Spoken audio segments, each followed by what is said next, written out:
Hey, it's Doris with Aldi Books. I thought I would jump on a Tag Tuesday. This lighting, isn't it fabulous? I feel like the blonde I used to be. Sorry my head is cut off a bit.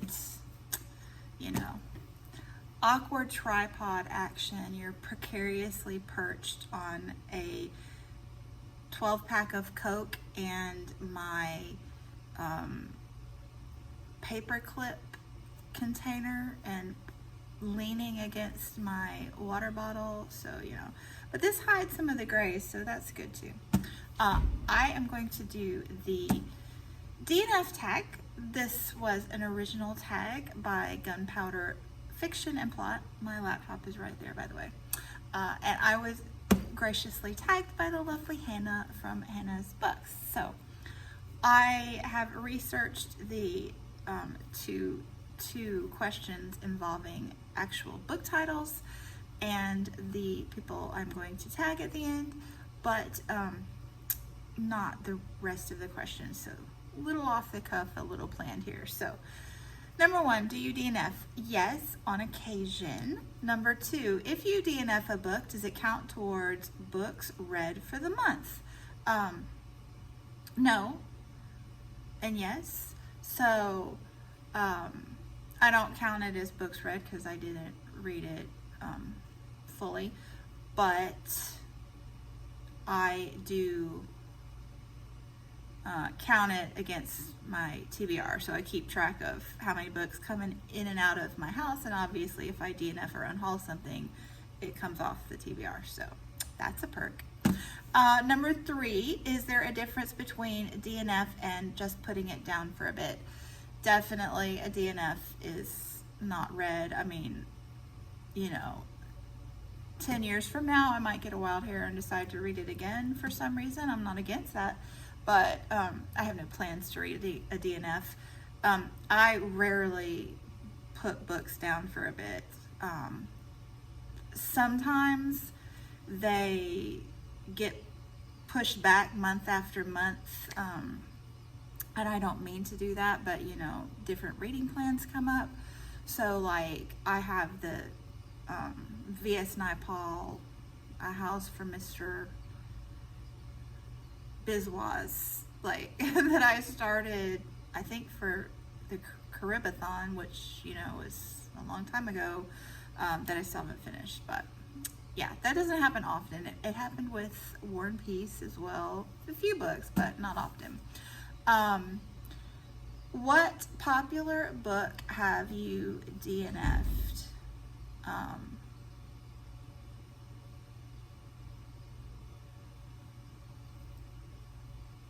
I lost my thought there. I think this goes with the books I researched, and I don't know if these were popular. Well, yes, they were popular. Sorry.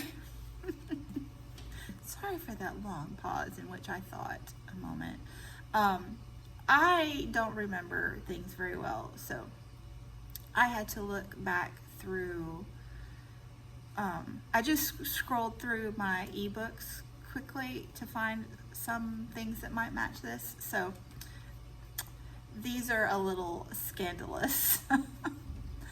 For the BookTube prize, I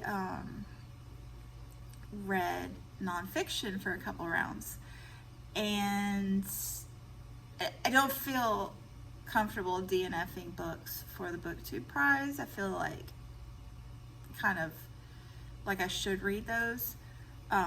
But there was a book called I Like to Watch, which was an essay collection about TV, and the essays became very repetitive, so I kind of skipped a few of those. So that was a pseudo DNF, I guess. And then there were a couple books that I just also found incredibly boring in spots, and I tend to, if there's a book that, you know, some people might DNF, I'm more likely to power skim it / hate read it. So A Woman of No Importance, I did not hate read it because there were sections that I really enjoyed, and I thought, you know, it was a really good book. But there were sections that were either repetitive or boring. I don't like repetitive. So I did like power skim that, and then charged like the sections with the dialogue. Oh, I just couldn't. So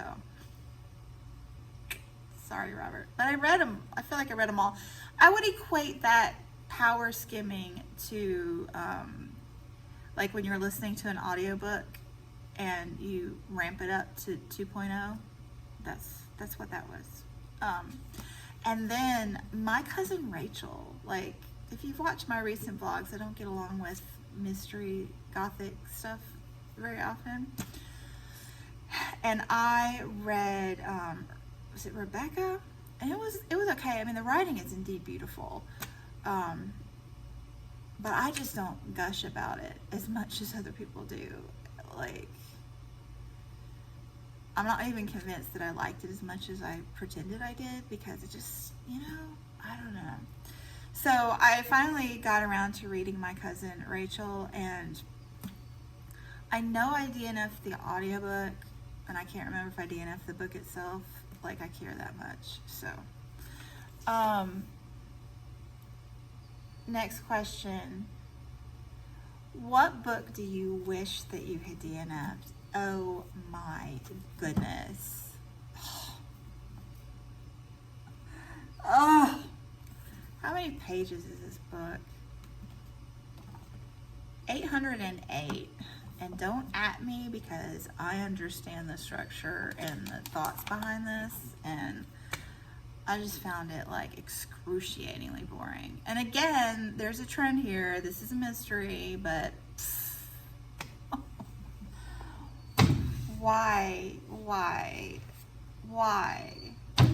Oh, that just, I did like the chapters about, or not the full chapters, only the sections about I think it was a Maori, it was the native New Zealand gentleman. I thought those were excellent.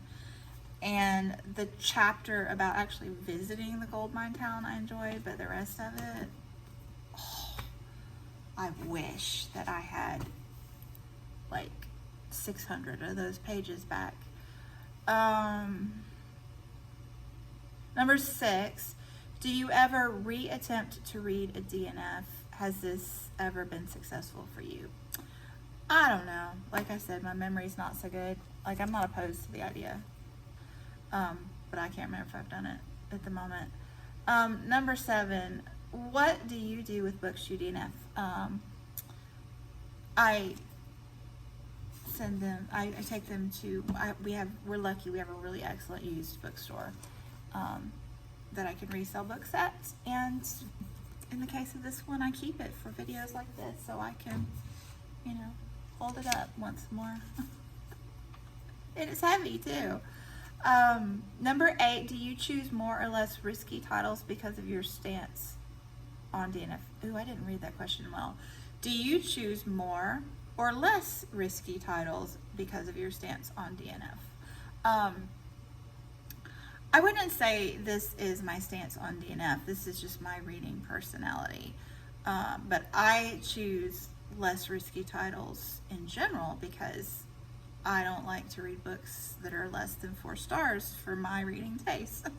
So I do on occasion, for specific purposes, like the BookTube Prize, read books that I'm not drawn to, and I enjoy that process, but that's probably 10% of my reading. I would say 90% of my reading is books that I assume I'm going to really enjoy, and I'm very good at picking out books that I'm enjoying, except for that gothic thing that happens once in a while.